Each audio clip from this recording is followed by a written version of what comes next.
Hi guys, welcome to our daily encounter. In the book of Ezra, we've come across some very wonderful things that the Lord had done for his people.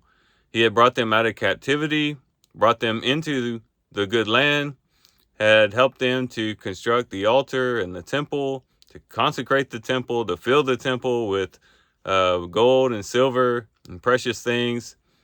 And we even seen him send them Ezra, who would be able to instruct them in the law, as he himself was a scribe and was very much knowledgeable in the law. And so the Lord had given them everything that they needed to succeed, to live a life of devotion and holiness before him.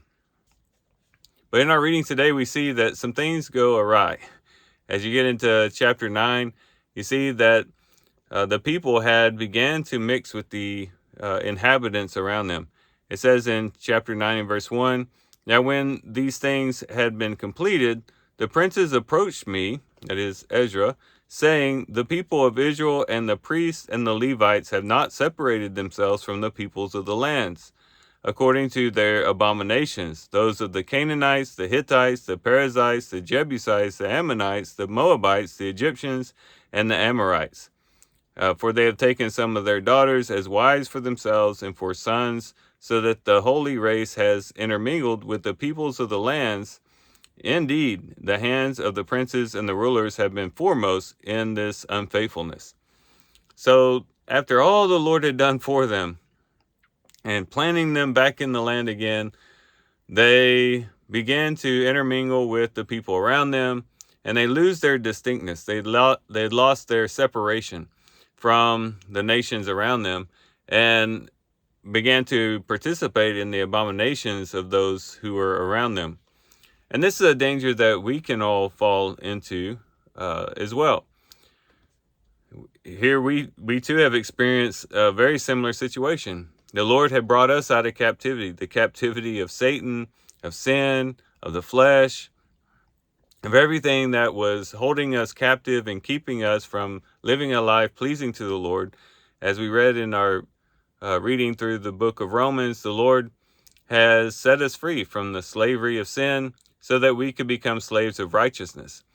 So he's freed us from captivity. He's brought us into the good land, and Christ himself is the good land. We've been baptized into Christ. Galatians chapter 3 talks about just as they passed through the waters into the land, we have passed through the waters into Christ, and Christ has become our good land. He's become the means by which we receive every spiritual blessing in the heavenly places, Ephesians chapter 1 and verse 3.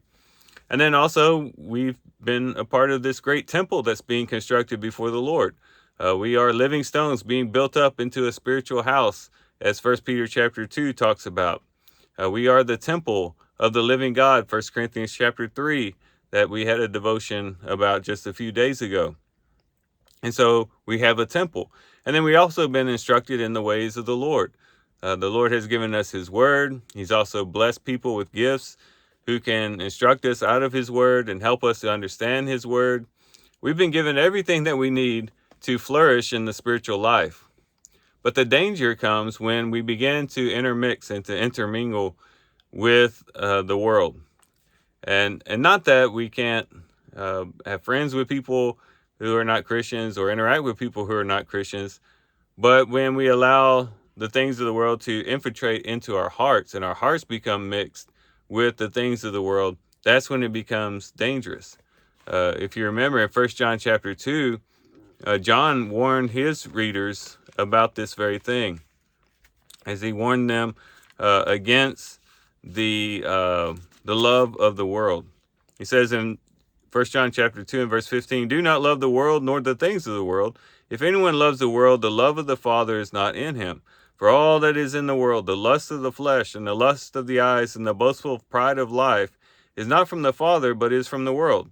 The world is passing away, and also its lusts, but the one who does the will of God lives forever." There's always this separation that should be between us and the world. We should not be enamored by the world or the things of the world, but always live a life wholly devoted to the Lord and having our minds sanctified unto him for his good pleasure. In James chapter 5, we read, there he says, I'm sorry, in chapter 4, James chapter 4, it says, "What is the source of quarrels and conflicts among you? Is it not is not the source of your pleasures that wage war in your members? You lust and you do not have, so you commit murder. You are envious and cannot obtain, so you fight and quarrel. You do not have because you do not ask. You ask and do not receive because you ask with wrong motives, so that you may spend it on your pleasures. You adulteresses, do you not know that friendship with the world is hostility toward God?" So there he's speaking to Christians, believers, and they had fallen into this trap of becoming worldly minded. And in doing so, he calls them adulteresses. They had become friends of the world. They have been living for the world, to please the world, and to have the world please them. And he calls them adulteresses. And so this danger is still very real today, as it was back in Ezra's day. We need to appreciate all that God has done for us, taking us out of captivity, bringing us into the good land, which is Christ, allowing us to be a part of this great temple that he's constructing for his glory, also in instructing us in his ways through his word and through the gifting of those who can teach from his word. And so we should appreciate all that the Lord has done for us and live a holy and sanctified life before him, giving our hearts totally and absolutely for him. So these are some things we can think about as we do our reading today. With that, guys, I do thank you for watching the video today. Hope you guys have a great day. Love you guys. God bless.